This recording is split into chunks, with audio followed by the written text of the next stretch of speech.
Yeah, so I'm here with one man who is the last remaining counter-protester outside the Britannia Hotel. Just going to get a shot of the sign here. It says, "Love my country, hate fascism, simple as, no to Farage riots." So just to say, what brings you out here today to counter-protest? Yeah, I think that politically I'm very concerned about people who I think are trying to undermine democracy in the UK, trying to sow distrust in liberal institutions. People who I think are trying to encourage a type of politics that is fascistic, even if it's not explicitly fascism, though there are some elements of underground groups and things who are fascist who are involved.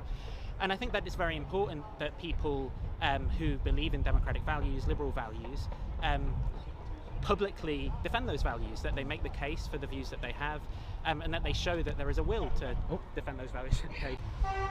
Yeah, so obviously, do you think it's possible for someone to be liberal, in favour of democracy, etc., but also perhaps still be concerned at asylum seekers who've sexually assaulted young girls? Obviously, that's what kicked it off in Epping. Do you think there is merit to people's concerns? Obviously, in Epping they said that there were locals who came out and protested. Do you think there is merit to their concerns about some of the crime and especially sexual assaults, the results from people being housed in migrant hotels in their communities? Yeah, there is merit to the concerns of local people who are affected by these crimes. There is merit to people who are critical of government policy around handling asylum applications, absolutely. What do you think is the solution re-asylum seekers? Obviously we have migrant hotels here. Obviously it's costing the British taxpayer currently around $2 billion a year, down from 3.4 the previous year to date.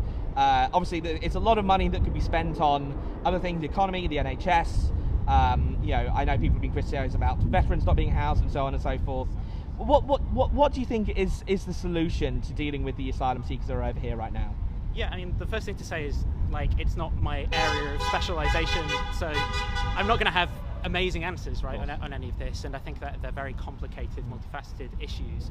I can perhaps diagnose a little bit of the problem, and one of the main causes, I believe, was that under the Conservative government, a lot of the people who had the expertise to process these applications were mistreated or fired, right? And so now we just don't have the capacity to process these applications in a fast way, and that gums up the works in terms of us having to put people up for a long time. So that's one problem, like how do you get people with the relevant expertise to be able to process these things in a fast and efficient way?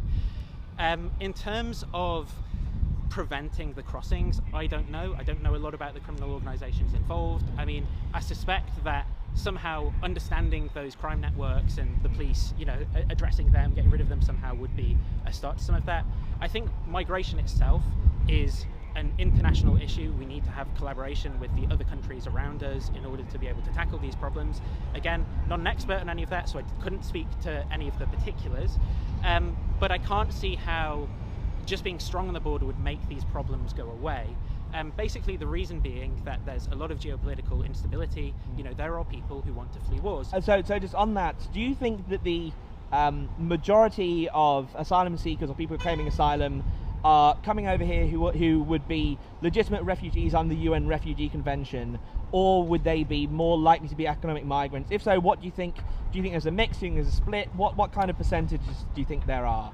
I don't think I have a good intuition on this, and I obviously don't think, I'm not stupid. I don't think that all just have pure intentions or fleeing war or something like that.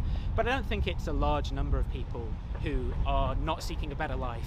Or, I think it's going to be the majority of people who are seeking a better life for some reason or another, whether it's lack of job opportunities, which I kind of view as legitimate, but and I think we also, need that in our country, especially with the demographic issues that people on the right like to go on about. We need, young fighting age males who aren't going to use the NHS coming over, working, paying taxes.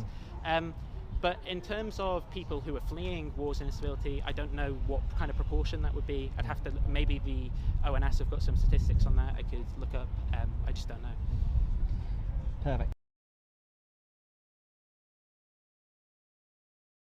Some people have said that obviously Britain has a moral responsibility to house people. Obviously people have claimed that Britain has had a history of colonisation and therefore, and obviously, recent involvement in wars in Iraq and Afghanistan. are you someone who would say that Britain has a moral responsibility to house these people because of our foreign policy actions? Would that, you say, one of the reasons? Well, I mean, for example, when I think about the recent stuff around Afghanistan and people who helped our armed forces in Afghanistan, absolutely it's a tragedy that we've not done more to protect and look after these people, give them opportunities in our country when they risk so much to help us and our armed forces out. Now that's staying silent on all of the complex moral issues in our involvement in these situations. In terms of... Sorry, can I just pick you up on the Afghans just there? Obviously, some of the Afghans, some of them maybe being interpreters helped, but they've been bringing over family members, some 7 or 8, some have been brought over 20 family members, and according to the Home Office definition of what counts as family members for this asylum situation, they don't need to be blood relatives, they don't need to be legal relatives. In fact, the Home Office has said, you know, family is what you make of it. So there are some people who've been brought over here under the resettlement scheme designed for people who have assisted us in Afghanistan, who didn't help at all. Do you think that these people will, well, in terms of they weren't involved helping at all in the government? Do you think though those people have a legitimate claim to come under the Afghan resettlement scheme? I'd want to look into it more before having a very strong opinion on it, but my initial impression is yes. I think that, you know, people who serve in the British Army, I hope that the Army looks after their families with housing, looks after their kids and sees themselves as having a responsibility towards them. While there are probably some cultural differences in terms of the size of families between British families and, you know, families from Afghanistan, you know, Afghani people, they're a great people. There's a lot of differences in between, you know, people from different regions and things, but they're often very proud of their cultural heritage. They're, you know, fierce warriors. They've got a strong wrestling culture, hard workers. You know, the people I know who are from Afghanistan and I've wrestled with, they're great people. Learned a lot about work ethic from them. Even, you know, they'll wrestle and then they'll go to prayer. They're disciplined. I want those sorts of people in the country. It's great, you know. So if they're like that, I want them over here.